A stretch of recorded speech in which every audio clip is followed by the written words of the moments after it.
কাকদ্বীপ কলেজের জিএস এর জন্মদিন পালন, আতশবাজির আগুনে পড়ল অস্থায়ী শিউলির ঘর। কাকদ্বীপ কলেজের জিএস এর বিরুদ্ধে বিভিন্ন অভিযোগ যেন পিছু ছাড়ছে না। এবার জন্মদিন পালন করতে গিয়ে আনন্দে বাজির ফোয়ারা আগুনে পড়ল অস্থায়ী শিউলির কুড়ে ঘর সহ বিভিন্ন কাগজপত্র।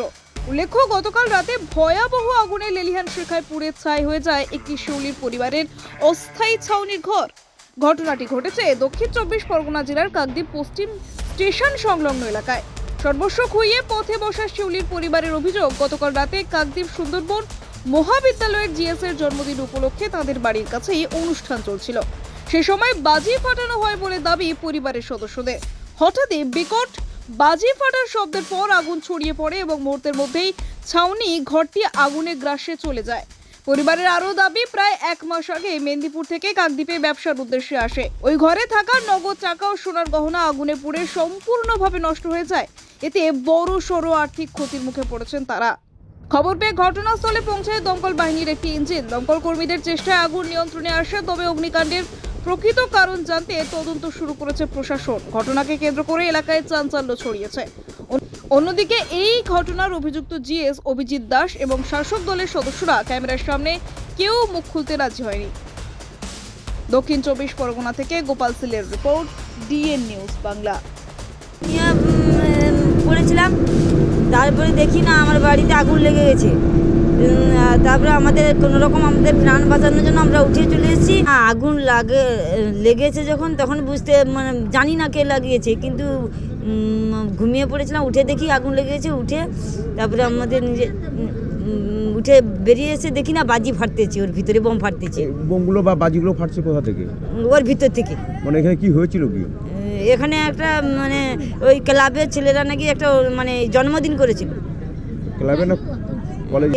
আমি তো জানি না, ওই বলছে যে কলেজের ছেলেরা অনুষ্ঠান করেছিল, তারপরে ওরা অনুষ্ঠান করে তারপরে এই আগুনটা লাগিয়ে দিয়েছে।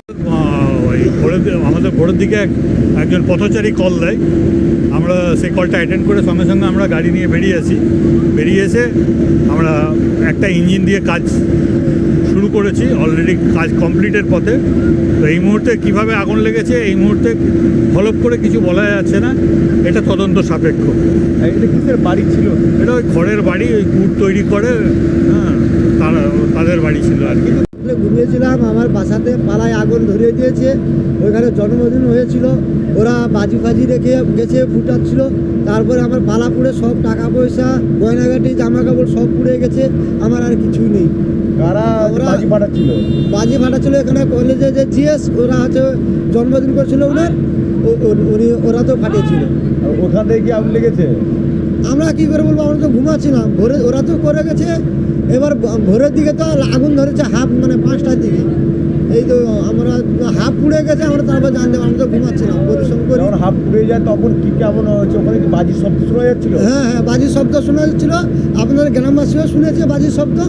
হ্যাঁ, আমাদের ওই একটা জিনিস ছিল, টাকা পয়সা ছিল, আধার কার্ড, আর হচ্ছে ওই এসআইয়ের যে ফর্ম ওগুলো ছিল, আর ওইটুকু আমাদের যে জিনিসপত্র ওইগুলো। আমরা এসেছিলাম ওই ধরো 3 মাস।